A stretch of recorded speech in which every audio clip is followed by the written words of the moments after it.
When my husband was first diagnosed with his brain tumour, it was something that came completely out of the blue. He fit man, well man, never been ill, and suddenly he had this big seizure, and it was 3 months later that we had this diagnosis of this brain tumour, and being told also it was terminal. And it was like being on a roller coaster, like a little hamster. And for months I was just, wanted to...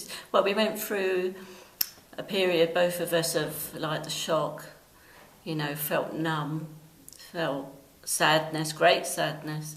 And then I realised as time went on that we would need support, and we would need some help. And having been at St Richard's as a volunteer many years ago, I thought I need to turn to someone, because it's really quite scary, this journey that you're on, and frightening. So I spoke to my GP, who said, would you like us to make referral? And it was really good, because I needed to make that connection, for not only for myself, for my husband, and for my family as well, my children. And I'm glad that we did. It is scary and frightening, but once you make that step, St Richard's has been a real lifeline, really has, and without it, I can't give back to what St Richard's has given me. I can never. When I first came to the carers group, I was a bit scared, if I'm honest.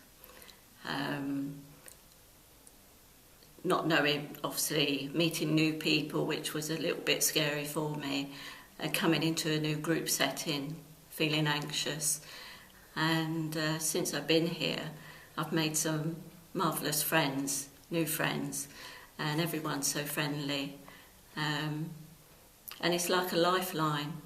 It really is.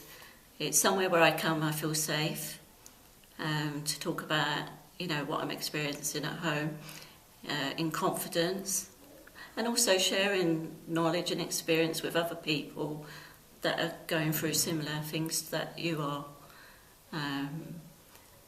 And we have lunch. We've had some lovely visits out, and although it's only 2 hours, that 2 hours has been really a godsend, just to get you out of the house and forget about everything at home and just be yourself, and and enjoy other activities.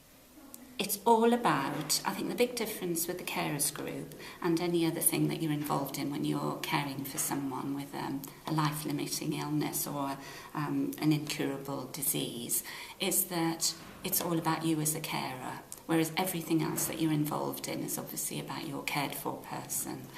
And it's probably, I think most of us would find, it's the only place where you sit down and somebody else makes you a cup of tea. You don't need to do a thing for yourself. You're served lunch, and it's a very safe environment to talk about any problems that you've had.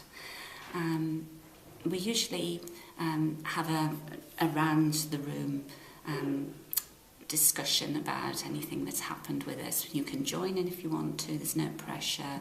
If you're not comfortable about joining in, then you don't. But I have found over the years coming here that people who are very quiet and are uncomfortable about joining in very soon open up to other people, because we're all in the same situation, and that's, I think, what's important.